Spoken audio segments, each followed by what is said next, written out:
तो ये पहला पॉडकास्ट है जिसमें हम बात कर रहे हैं बाबा नीप करौली जी के बारे में, उनके आश्रम के बारे में, उनसे जुड़ी कई सारी बातों के बारे में। क्योंकि बहुत सारी चीज़ें ऐसी हैं जिनके बारे में लोग जानते तो हैं, लेकिन उन्होंने सिर्फ सुना है, वहाँ जाकर देखा नहीं। तो जो भी लोग इस चीज़ को एक्सपीरियंस करना चाहते हैं, जो भी लोग वहाँ पर जाना चाहते हैं, तो ये पॉडकास्ट बहुत ज़्यादा मदद करने वाला है उन लोगों के लिए। और इसमें पूरी एक कहानी है कि वहाँ पर कैसे जाया जा सकता है, या फिर वो चीज़ कैसे शुरू हुई, कैसे कैसे लोग वहाँ पर जुड़ने लगे। मतलब पूरी जो कहानी है वो आपको इस पॉडकास्ट में जानने को मिलेगी। तो अगर आप पूरी जानकारी चाहते हैं तो इस पॉडकास्ट को पूरा देखिएगा, और अगर पसंद आता है तो इसको लाइक, कमेंट, शेयर और सब्सक्राइब करना बिल्कुल भी ना भूलें।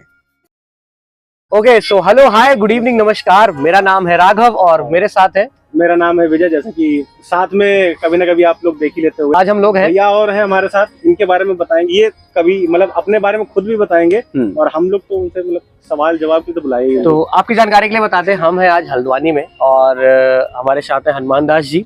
और आज जिसके बारे में हम बात करने वाले हैं उनके बारे में जानते तो बहुत लोग हैं, लेकिन विस्तृत जानकारी और जो कहीं ना कहीं बहुत सारी जानकारी ऐसी है जो उन्हें पता होनी चाहिए, उनके बारे में आज हम यहाँ पर बातचीत करने वाले हैं। तो बहुत ज्यादा मजा आने वाला है इस पॉडकास्ट में। कुछ ऐसा टॉपिक है क्योंकि आपको भी बहुत कुछ जानने को मिलेगा, क्योंकि हल्द्वानी की ऐसी जगह पर भैया जी जाते हैं जो बहुत मानी हुई है, जहाँ पर हर कोई सोचता तो है बट जा नहीं पाता है। एग्जैक्टली। तो उसी के बारे में शुरू करें फिर आज का ये पॉडकास्ट लेके प्रभु का नाम। बोलो, जय रामचंद्र राम। की जय। जय श्री राम। जय श्री राम। ओके, सो नमस्कार सबसे पहले हनुमान दास जी, हमारे इस पॉडकास्ट में आने के लिए और इतना समय देने के लिए। अभी तो आज तो बहुत सारा समय लेने वाले हैं आपसे और बढ़िया बढ़िया बातें होंगी।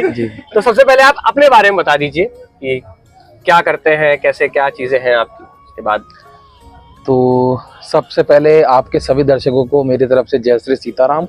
और जैसे हनुमान जी से अगर आप पूछोगे कि हनुमान जी आप कौन हो, तो हनुमान जी क्या कहेंगे? हनुमान जी कहेंगे मैं तो रामचंद्र जी का दास हूँ।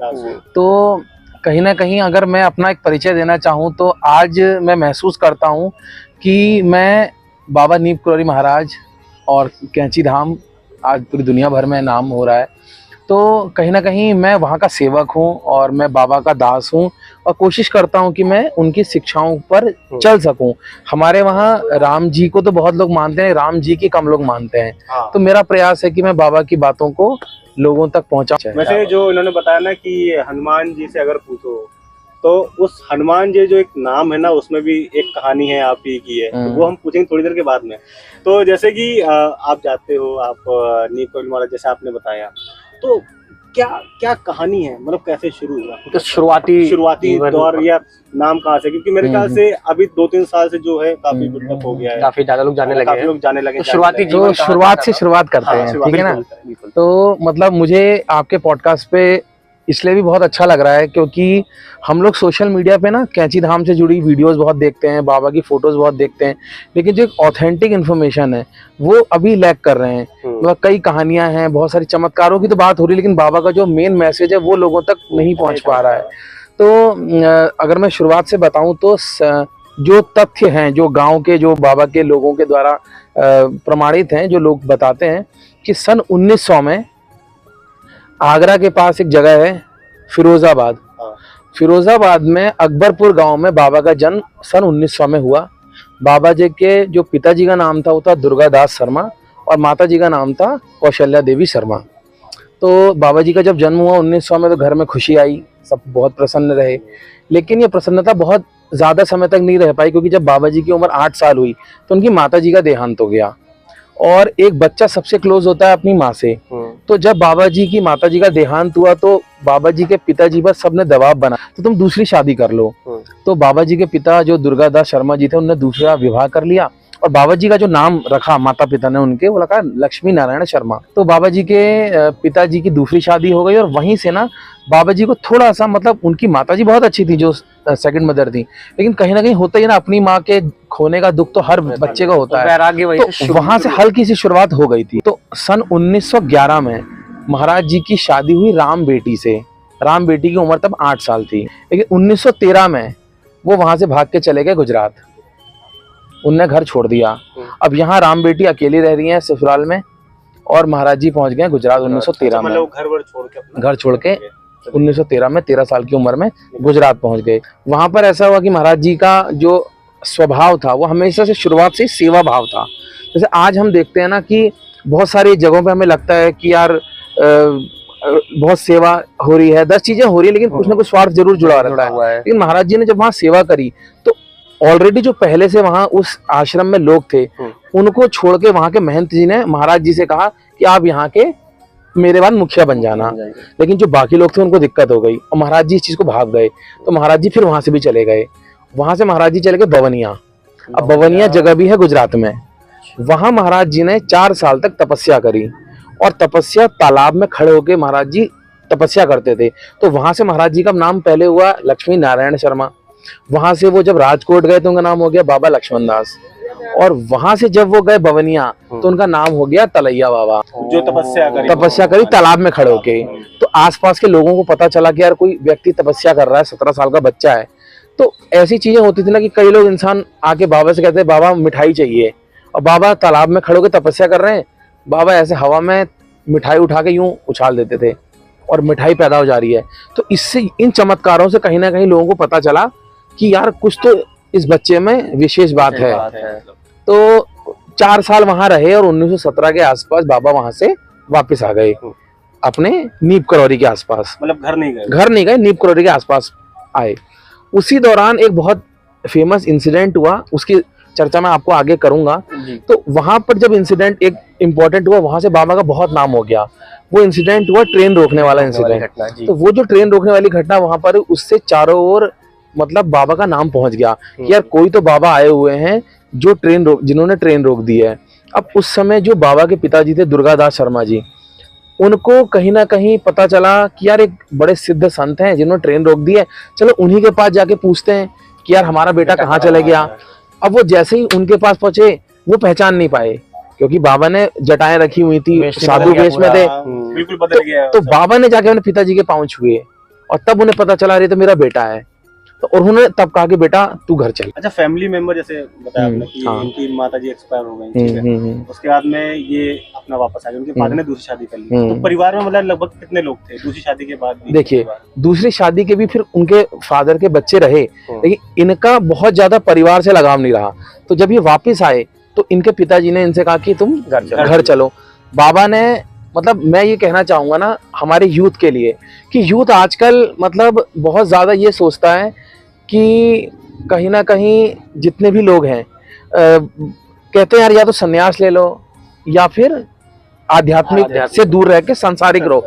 बाबा का जीवन ही बताता है कि आप कितना बैलेंस होकर संसार और आध्यात्म में जी सकते हैं। कैसे?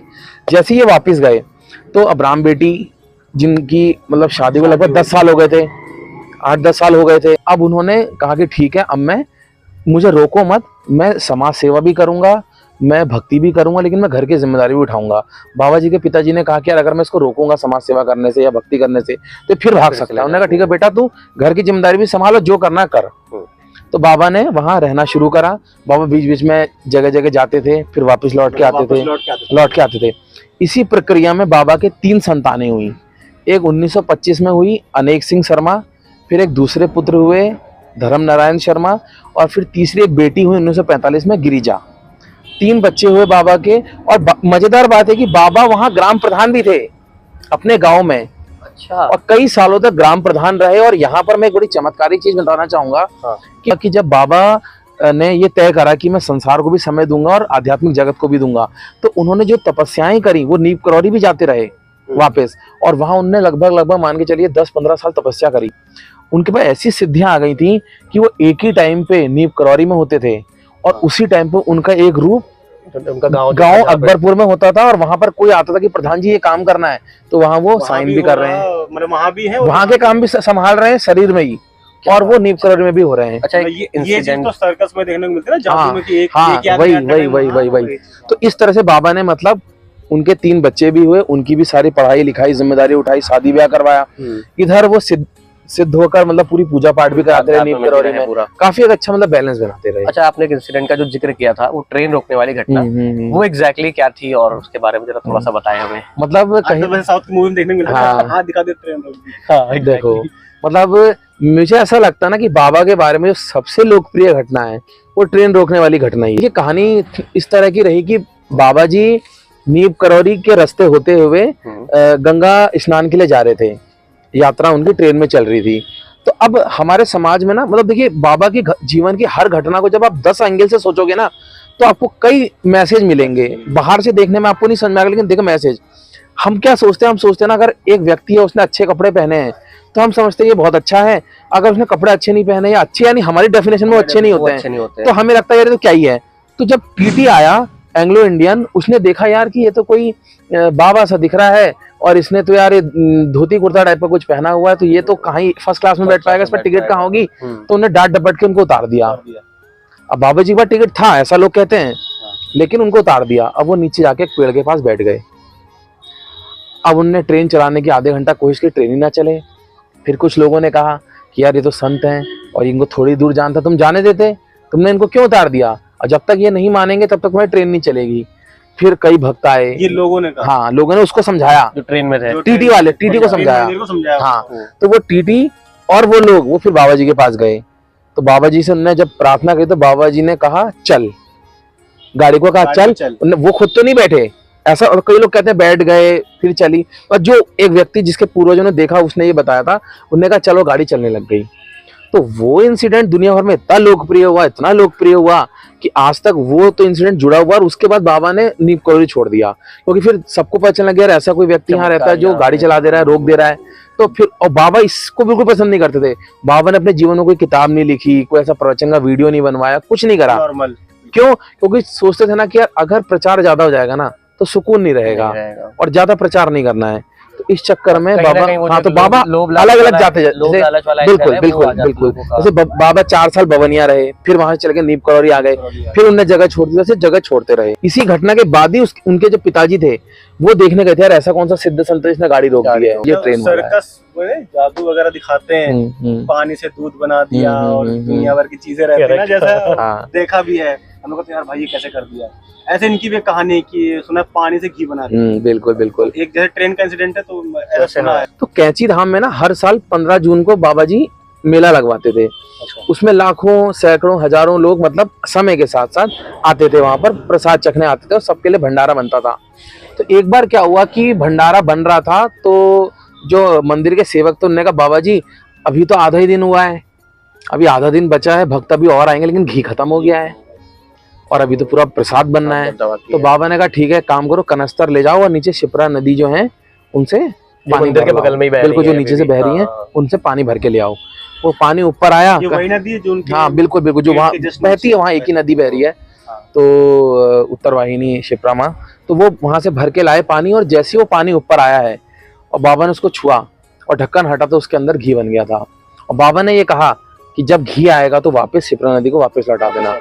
और ठीक ऐसा ही इंसिडेंट कुंभ मेले में भी हुआ कि चाय बनाने के लिए दूध नहीं था, तो बाबा ने कहा जाओ गंगा जी से दूध ले आओ। तो वो गए, पानी भर के लाए और वो दूध बन गया।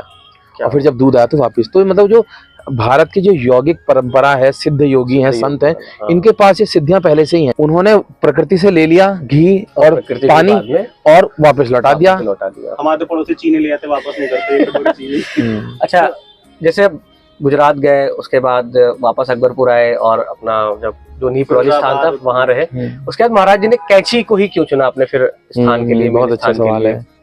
तो जब मतलब बाबा जी ने नीम करौली में भी साधना कर ली और वहां पर काफी फेमस भी हो गए, सब चीजें हो गई, तो उनके 3 बच्चे भी हो गए, वहां प्रधानी का मतलब उनका वो घर वाली चीजें बहुत अच्छी चल रही थी। आप एक चीज गौर करेंगे कि जब हम पहाड़ों के साइड आते हैं तो पहाड़ों के साइड ना शिव जी को बहुत मानते हैं। और सबसे ज्यादा शिव जी की उपासना अगर कहीं होती है पहाड़ों में, हिमाचल में देख लीजिए, कश्मीर में देख लीजिए, उत्तराखंड में देख लीजिए, जो भी देवभूमि के इलाके वहाँ शिव जी के सबसे ज्यादा मंदिर हैं। और जो बाबा जी की पूरी कहानी रही है, बाबा जी बवनिया गए, वहां उन्होंने हनुमान जी की पूजा करी। बाबा जी नीम करौली गए, उन्होंने अपने हाथ से हनुमान जी की मूर्ति बनाई। तो अब बाबा जी कहीं ना कहीं हनुमान जी के बहुत बड़े भक्त, और हनुमान जी शिव जी के 11वें रुद्र अवतार, ठीक है। तो अब कहते हैं लाइक अट्रैक्ट, मतलब जब प्लस होगा प्लस को रिपेल करेगा, लेकिन प्लस और माइनस एक दूसरे को अट्रैक्ट करेंगे। तो अब बाबा जी अगर हनुमान जी हैं, है ना, मैं भी ये कह नहीं रहा हूँ कि हनुमान जी, अगर बाबा जी को हनुमान जी माना जाता है तो वो तो शिव जी के पास ही जाएंगे ना।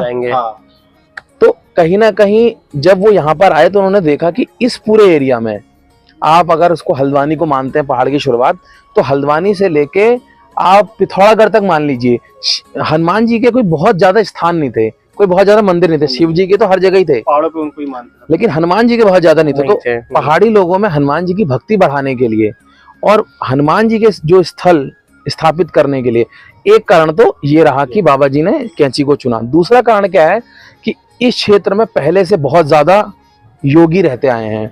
मतलब जहां अभी कैंची धाम है वहां सोमवारी बाबा की तपस्थली है, उससे थोड़ा आगे दूनागिरी में महाअवतार बाबा की तपस्थली है। तो ये क्षेत्र हैड़ा खान बाबा का नाम से प्रचलित रहा है। तो इस क्षेत्र में कई योगी रहे, लेकिन जब बाबा जी वहां आए उस वक्त ना महाअवतार बाबा जी शरीर में थे ना सोमवारी बाबा। तो कहीं ना कहीं संतों से ये भूमि खाली सी हो गई थी, तो एक संत का आना बहुत जरूरी था।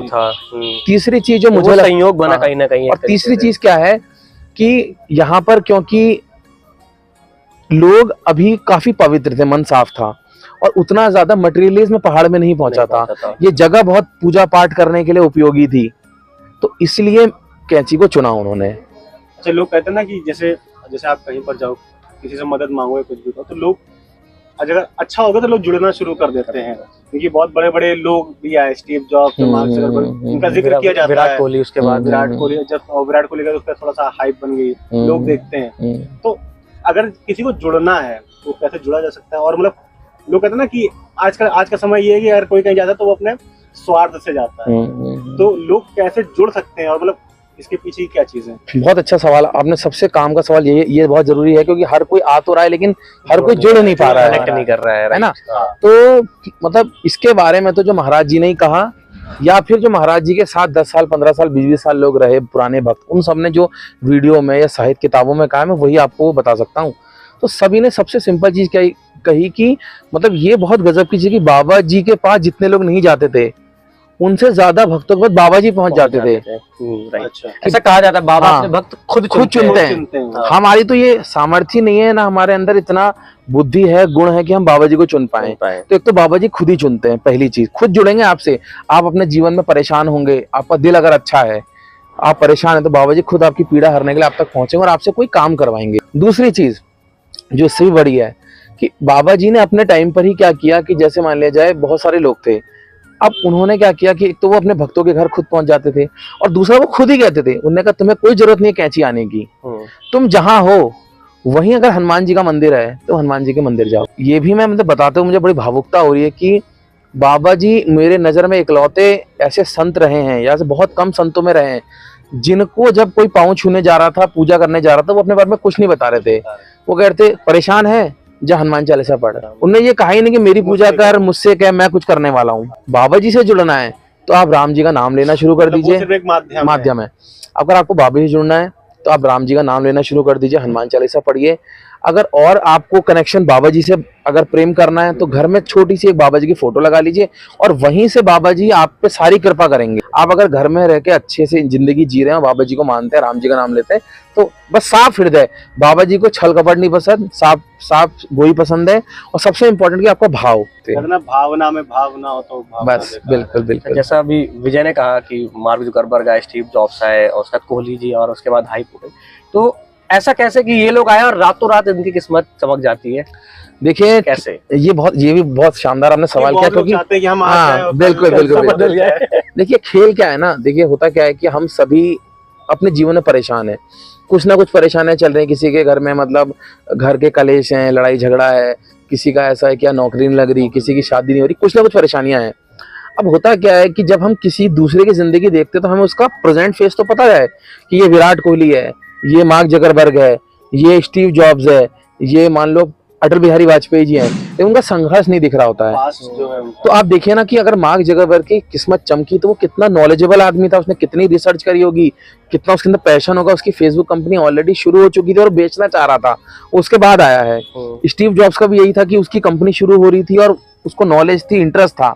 आप एफर्ट कर रहे होगे लेकिन आपके प्रयास रिजल्ट में नहीं बदल रहे होंगे, तो वहां बाबा जी की शक्ति या कह लीजिए एनर्जी काम आती है। अब वो काम कैसे आती है, ये मैं बाकियों का अनुभव नहीं, अपना अनुभव से आपको बताता हूँ कि मैंने महसूस किया लगातार कैंची जाते हुए कि एक इंसान जब अपने घर में है, अपने काम में है, अपने लाइफ में एफर्ट लगा रहा है, तो उसके पास 100% एनर्जी है। ठीक है, उस 100% एनर्जी में मान लो उसकी 50 या 40% एनर्जी तो काम में खर्च हो रही है, बाकी 50 दुनिया भर की टेंशन में हो रही है कि यार वो मेरे बारे में ऐसा सोचता है, उसने मेरे फोटो पे ऐसा कमेंट कर दिया, वो मुझे लाइक करता है नहीं करता, बहुत सारी चीजें रहती हैं। लेकिन सोचिए कि अगर आपकी 100 के 100% एनर्जी आपके गोल पे लगने लग जाए, यानी जब आप एक मैग्नीफाइंग ग्लास से कागज पे अगर बिल्कुल फोकस जाएगा तभी तो कागज जलेगा। अब अगर इधर उधर करेंगे तो फिर कागज नहीं जलेगा। जब आप कैंची पे पहुंचते हैं तो आपकी जो सारी डिस्ट्रैक्टेड एनर्जी है वो एक साथ आ जाती है और आपके दिमाग में सोते जागते उठते बैठते चलते फिरते खाते पीते सिर्फ और सिर्फ अपना एम नजर आता है। आपके दिमाग से सारी नेगेटिविटी गायब हो जाती है। आपको दिखता बस मुझे अच्छे रन बनाने हैं, मुझे एप्पल कंपनी खोलनी है, मुझे फेसबुक को आगे बढ़ाना है, मुझे अच्छे आर्टिकल लिखने हैं, मुझे XYZ कुछ भी करना है। तो वहां आके ना आपके नेगेटिव थॉट साइड हो रहे हैं और आपकी सारी एनर्जी चैनलाइज हो रही है। और विराट कोहली है, डाउट्स होंगे उसको अपने अंदर कि यार मैं रन बना पाऊंगा नहीं बना पाऊंगा। अब वो खड़े होके ऐसा खड़ा हो जाए कि भयंकर अब तो दुनिया में कुछ भी हो जाए मैं तो शतक मारूंगा, ये फील आ जाए, वो बना देगा। खेल तो वो 20 साल से रहा है, 25 साल से रहा है, रन तो उसने 10,000 पहले ही बना दिए थे। लेकिन उसको डाउट आ गया कि यार ये इस तरह की लेग स्पिन पे मैं बोल्ड हो जाता हूँ या इस तरह की बॉल में नहीं खेल पाता हूँ, और वो उसी में उलझ जाता था। हाँ। अब उसके मन से डाउट ही निकल गया कि मैं कुछ उलझ सकता हूँ। मतलब माना जा सकता है कि कुछ और कहीं ना कहीं हाँ। शक्ति तो है ही है उसके पीछे, ये लॉजिक भी कि दिमाग से कि अब बाबा जी का आ गया हूँ यहाँ पे, तो बाबा जी का वो साथ हो गया, साथ है, साइकोलॉजिकल हो गया कि अब बाबा जी है तो बिल्कुल हो ही जाना है। बिल्कुल बिल्कुल। मतलब जैसे बोलते हैं ना कि बाबा जी ने यहीं पर आकर मतलब शरण ली, तो मेन आश्रम यही है कहीं कुछ और भी बाबा जी की और भी जगह जो बोलते हैं ना कि फ्रेंचाइजी। बिल्कुल बिल्कुल बिल्कुल। नहीं फ्रेंचाइजी तो नहीं, एक फ्रेंचाइजी थोड़ा सा वैसा मॉनेटरी वाला वो हो गया फ्रेंचाइजी। मेन जगह जो मेन आश्रम जो मैं केंद्र मतलब हेड ऑफिस, ब्रांचेस बहुत जगह है लेकिन हेड ऑफिस तो अपना कैंची है, ये आप कहना चाहते हो। देखो इसमें क्या है ना, ये सब प्रभु की लीला है। बाबा जी से जब किसी ने पूछा कि आप यहाँ क्यों आए हैं, क्या काम है, बाबा कह रहे हैं हम अपने लिए नहीं जी रहे हैं, हम सेवा के लिए जी रहे हैं, धर्म के प्रचार के लिए जी रहे हैं। और बाबा जी कहते हैं कि जो संत का स्वभाव है वो विचरण का है, भ्रमण का है। संत एक जगह बैठ जाएगा तो काम नहीं बनेगा, और संत का स्वभाव निर्मोही होना चाहिए। एक बार जो जगह छोड़ दी तो छोड़ दी, बवनिया छोड़ दी, नीप करोड़ी छोड़ दी, गुजरात से चले गए। हाँ वही तो मेन उनका जो शुरुआती आश्रम बना, पहला आश्रम जो आप कह सकते हो, वो मान लीजिए बवनिया में बना। फिर उसके बाद नीप करोड़ी में बन गया, ठीक। नीप करोड़ी के बाद फिर वो आ गए अपना उत्तराखंड में, तो उत्तराखंड में उनका बन गया हनुमानगढ़ी में, फिर बन गया भूमियाधार में, आपका ताउस में जर्मनी में है। तो मतलब देश विदेश में बहुत जगह उनके आश्रम है, लगभग कहते हैं 108 है, लेकिन अब तो आपके यहाँ रौसीला हेड़ा खान के पास है, वहां भी बन गया है, देहरादून में बना हुआ है। तो मतलब तो यह है कि दिन पर दिन ये भक्ति भाव, भक्ति मूवमेंट आगे बढ़ता जा रहा है, जगह जगह मंदिर बनते जा रहे हैं। अच्छा, एक डाउट लोगों को बहुत ज्यादा होता है, जैसे कैची में भी जाता हूँ तो कई लोग वहाँ कहते मिलते हैं, जो भक्त आते दर्शन करने, की ये बाबा जी की समाधि है।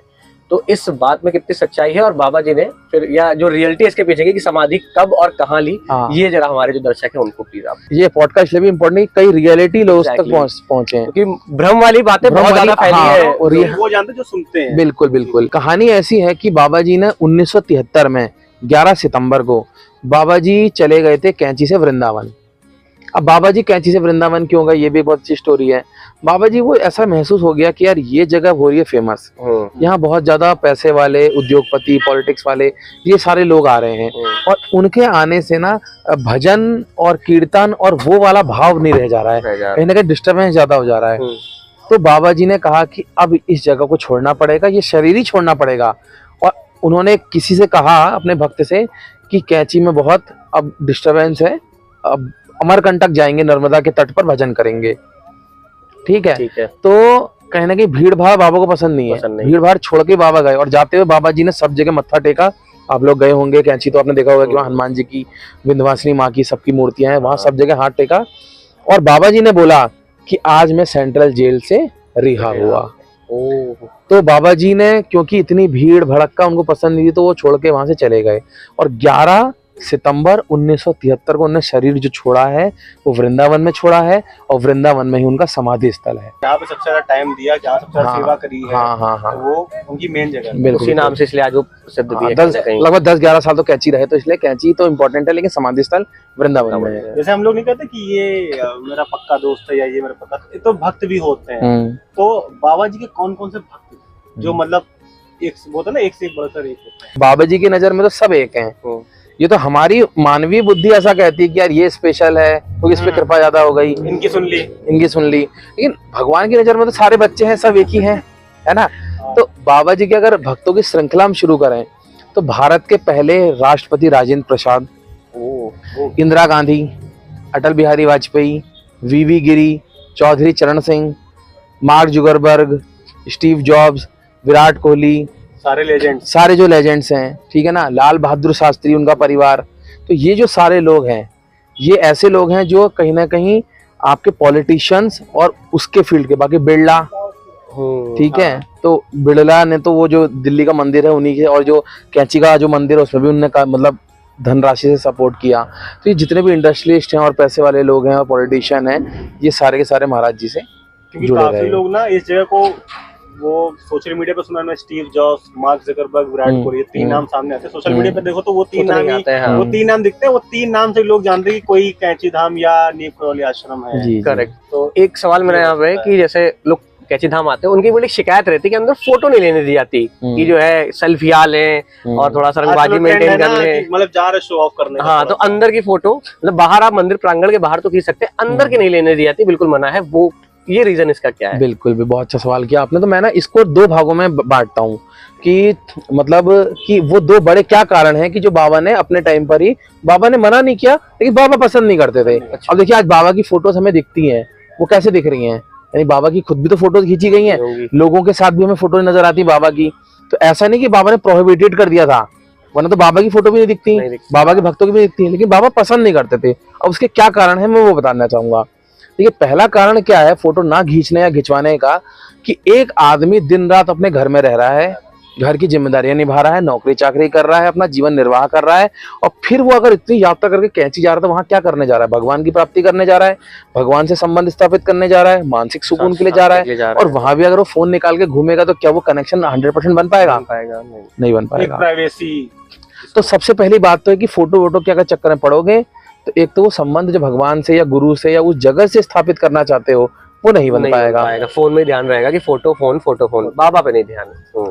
दूसरा, बाबा ये चाहते थे हमेशा से और आज भी मतलब बाबा का यही इच्छा है कि यार क्वालिटी पे ध्यान दिया जाए, क्वांटिटी पे नहीं। 1 करोड़ लोग आए उससे अच्छा 2 लोग आए, लेकिन वो दिल से आए और वो दुनिया को सेवा करें। फिर भीड़ आएगी तो उनके लिए इंतजाम करने पड़ेंगे, luxury hotel, lift, cafe, this that, और फिर पर्यावरण को नुकसान पहुंचेगा। पहाड़ काट के वहां रोड बनेगी, रोप पे आएगा तो दिक्कत होगी। तो 2 बड़े कारण ये हैं। ये पहला कारण कि कनेक्शन नहीं बनेगा, दूसरा अगर फोटो वीडियो के चक्कर में लोकप्रियता बढ़ गई तो वहां का जो इकोलॉजिकल बैलेंस है वो डिस्टर्ब हो जाएगा। इसीलिए बाबा पसंद नहीं करते थे, प्रोहिबिटेड नहीं था लेकिन पसंद नहीं करते थे कि फोटो वीडियो मत लो यार, यहाँ पूजा पाठ करने आए हो, फिर तो वहीं संसार में जाना, लेते रहना फोटो, यहाँ तो आधा घंटा ध्यान लगाओ। अब इंसान जाके बाबा की मूर्ति कम देख रहा, फोटो ज्यादा खींच रहा है। भाई फोटो तुम घर में बैठ के बाबा की देखते रहो। अब जैसे क्या है ना कि समर का टाइम है, ठीक है, तो लोग अपना, अच्छा आश्रम भी ऐसी जगह है कि जहाँ पे लोग घूमने आते हैं, है ना, हिल स्टेशन है, लोग पहाड़ पर जाना पसंद करते हैं, ठीक है। तो समर वेकेशन पर वैसे भी भीड़ बढ़ जाती है, पहाड़ी क्षेत्रों में भीड़ बढ़ जाती है, आदमी शिमला, मनाली, नैनीताल सब जगह जाता है। अब जब से नाम सबसे ज्यादा उठ गया है, क्योंकि अमेरिका से भी 2-3 साल में बहुत ज्यादा नाम इनका सामने आया है, तो जो भीड़ जो बढ़ रही है इसको कैसे देखा जाता है, मतलब कैसे देखते? इसके भी 2 साइड में जो महसूस होते हैं।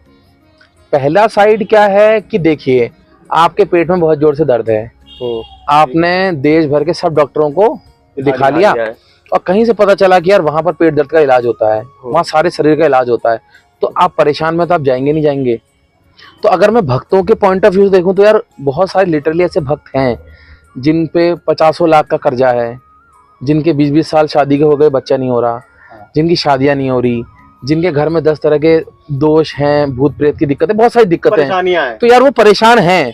अब उनको लग रहा है कि यार यहाँ जाके ठीक हो जाएगा, तो यार वो तो स्वार्थ में आएंगे, वो तो आएंगे पक्का। दूसरी चीज जो उससे भी इम्पोर्टेंट है, जो कहीं कलयुग का एक मैं प्रभाव मानता हूँ, कि जितने भी लोग हैं उन्होंने देखा यार विराट कोहली का फायदा हो गया, अब यार मैं बहुत टाइम से लगा हुआ हूँ, शॉर्टकट किसको बुरा लगता है, तो उनको लगा यार कि शॉर्टकट के लिए मैं फटाफट जाता हूँ और मेरा भी चमत्कार हो जाएगा। लेकिन जो ये स्वार्थ में आ रहे हैं कि मुझे कुछ ना करना पड़े, मेहनत ना करनी पड़े, कर्म अच्छे ना करने पड़े, शॉर्टकट वाला रास्ता अपनाना पड़े, उस चक्कर में भीड़ आ रही है, तो वो चीज मुझे ठीक नहीं लगती। और अक्सर ऐसा होता है कि जो शॉर्टकट का जो रास्ता होता है ना, वो मतलब काफी दिक्कतें भी दे सकता है। स्थायी नहीं होता ना, स्थायी नहीं होता, एक समय तक के लिए होता है, करेक्ट। तो हाँ। अच्छा, जब से भीड़ बढ़ी है, जैसा अभी ने बताया, अभी आपने इसका बताया भी कि भीड़ बढ़ गई, उसके बाद से वहाँ भक्तों के साथ लूट होने की भी, उनको लूटा जा रहा है अलग अलग तरीकों से।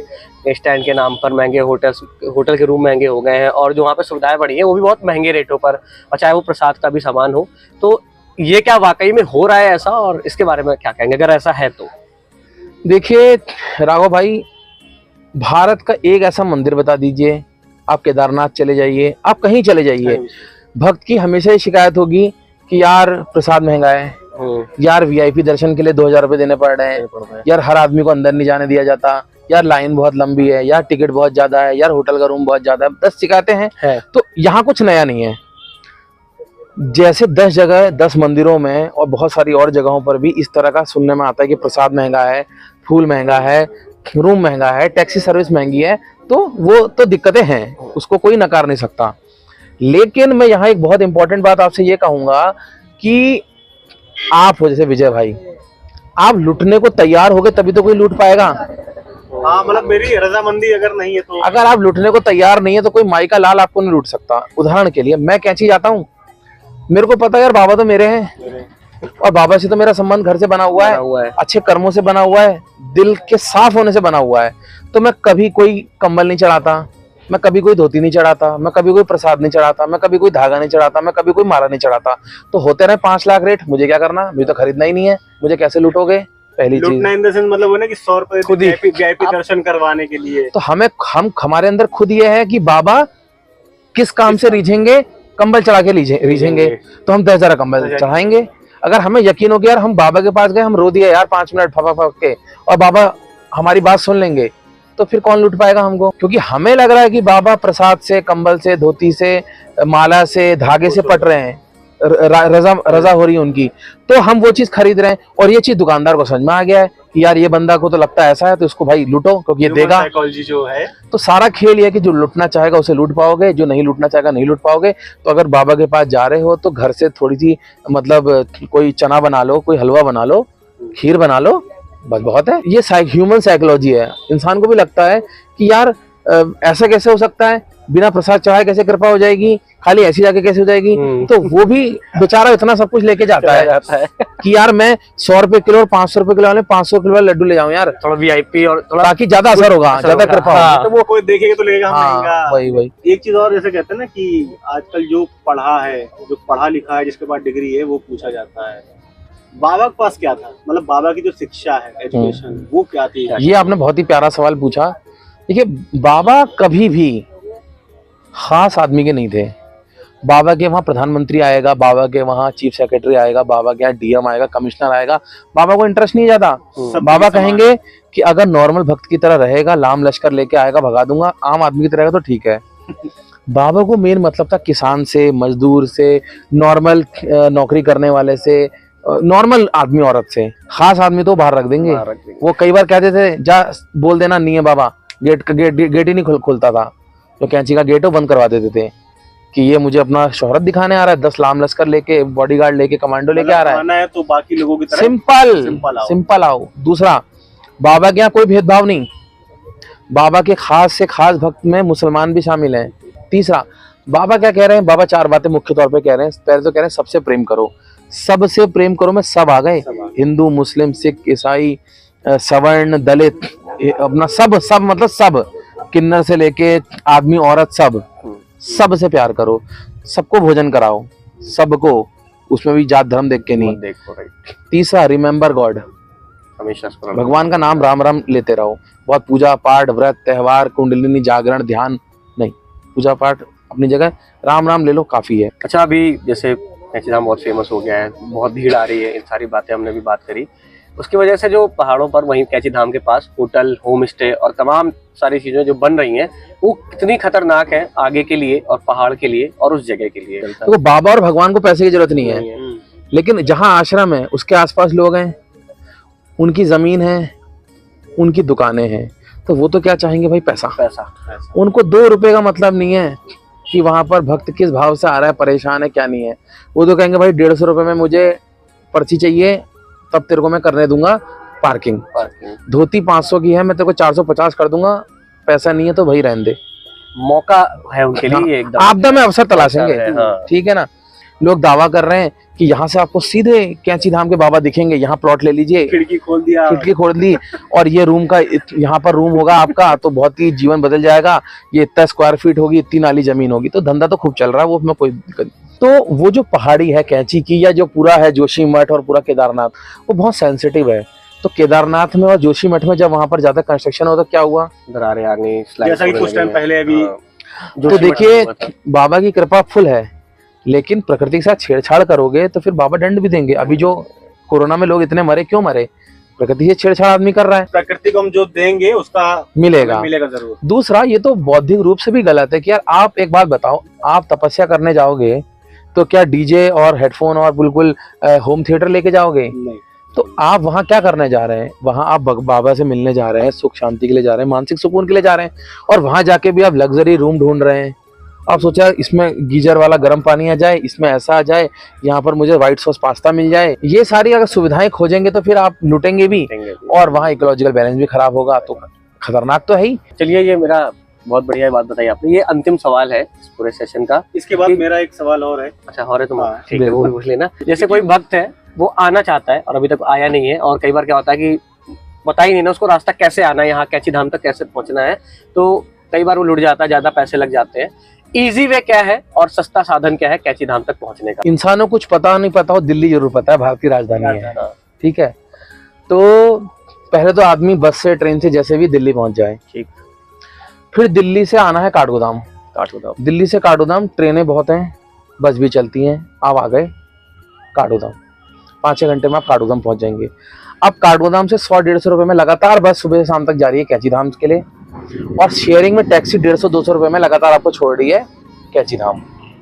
रुकने का कोशिश करनी है भीमताल में, हल्द्वानी में, काठगोदाम में, वहां आप दर्शन करें, रुके यहाँ पर, क्योंकि वो एक टूरिस्ट प्लेस जैसा डेवलप हो गया, तो वहाँ कंपेरेटिवली रेट ज्यादा होंगे। लोग आसान तरीका देखते हैं कि जहाँ से पास में हो, बिल्कुल। और मैं तो ये भी कहूंगा कि चलिए ठीक है, जीवन में कैंची आना है, बिल्कुल आइए, लेकिन कोशिश करिए कि अपने घर में पूजा कर लीजिए, या अपने मोहल्ले पड़ोस शहर के आसपास अगर हनुमान जी का कोई मंदिर है, किसी भी देवी देवता का मंदिर है, वहाँ विजिट करिए। तो पहले से थोड़ा सा अपने आप को बेहतर इंसान करके आओ, बस फिर आप कैंची आइए। बिल्कुल। लास्ट ईयर मैं आया था यहाँ पर पहली बार, तो ना उससे पहले भी मैंने सोशल मीडिया पर ही देखा था, और मैंने बस एक बार ऐसा सोचा था कि यार एक बार जाएंगे, जरूर जाएंगे। ये बताओ, मैं लेकर आया था, और मतलब इनके माध्यम से जो विदिन 1 वीक ये हुआ कि यार हम तो वहाँ जा रहे हैं। मैंने कहा मेरा बड़ा मन है, तो कह रहा ठीक है आ जाओ चलते हैं। और अब ये मेरा आखिरी सवाल है, लेकिन इससे जुड़ा हुआ शब्द जो है वो इस पॉडकास्ट की सबसे पहली लाइन है, हनुमान।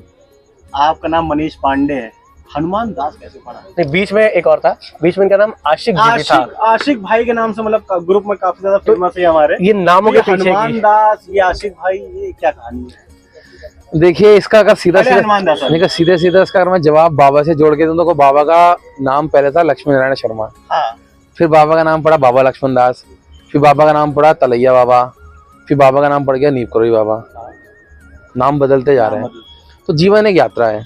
तो माता पिता ने नाम मेरा मनीष पांडे रखा, लेकिन जब मेरे जीवन में वो दौर आया जो 17-18 साल का किसी के जीवन में आता है, उसको प्रेम होता है, वो टूटी फूटी कविताएं, गजलें, प्रेम पत्र लिखता है, तो उस समय एक उपनाम लिखता है एक इंसान, कवि, शायर, तो मैंने अपना नाम आशिक रख दिया। लेकिन जब मैं भक्ति मार्ग में आया तो मुझे लगा यार ये आशिक वर्ड मुझे डिफाइन नहीं कर पा रहा है, और मुझे सबसे ज्यादा कौन प्यारे हैं? बाबा जी। अच्छा, नाम ही इसलिए आशिक रखा था, लेटर की वजह? बिल्कुल। फिर मैंने कहा कि यार मुझे बाबा जी बहुत पसंद है, फिर मैंने कहा यार मेरा नाम मतलब मनीष पांडे हुआ, फिर आशिक हुआ, मेरा जन्म मंगलवार को हुआ, मंगलवार एक तरह से हनुमान जी से जुड़ा हुआ है, बाबा जी एक तरह से हनुमान जी के अवतार हैं, तो बहुत सारी जगहों से चीजें हनुमान जी के प्रति जा रही थी। तो मैंने कहा कि मुझे अपना नाम हनुमान दास रखना चाहिए, तो मैंने बस अपना नाम हनुमान दास रख। अच्छा, एक और चीज है थोड़ी सी पर्सनल। बिल्कुल बिल्कुल। जैसे आपने बताया ना कि आपने आशिक नाम लिखना शुरू कर दिया, आप लेटर वगैरह लिखते थे, कभी घर में लेटर फाड़े गए आपके? मतलब मैंने लेटर कभी प्रिंट में लिखे ही नहीं, वो सोशल मीडिया पे लिखे, और वो भी सिर्फ डिजिटल फॉर्मेट में टाइप करे। तो कभी रिश्तेदारों ने पढ़े नहीं, या घर में बता दी कि आपको लगा था? मतलब पढ़ते भी होंगे, मतलब बताया नहीं, लेकिन ये भी बाबा की कृपा रही। ये वहां से भी बचा लिया गया। हाँ, मतलब बाबा ने हमेशा बचाया और मैं आपके सामने हूँ तो उन्हीं की कृपा से हूँ। तो बहुत बहुत पहले तो धन्यवाद आपका कि आपने जो है बाबा के बारे में जो बहुत सारी छुपी हुई जानकारियां और बाबा के बारे में और जो बातें लोगों को पता नहीं थी, उन सारी बातों के बारे में बहुत ही विस्तृत तरीके से बताया। इसके लिए तो पहले आपका बहुत बहुत धन्यवाद, प्लस यहाँ पर आने के लिए बहुत बहुत धन्यवाद। इतना लंबा समय दिया, हमारे साथ इतनी बढ़िया बातें करी, और उम्मीद करते हैं आप लोगों को ये पॉडकास्ट बहुत पसंद आएगा। तो कोशिश ये रहेगी कि आप लोग कुछ अच्छी चीजें जाने। बढ़िया आशिक जी, तो जय श्री राम। जय श्री राम।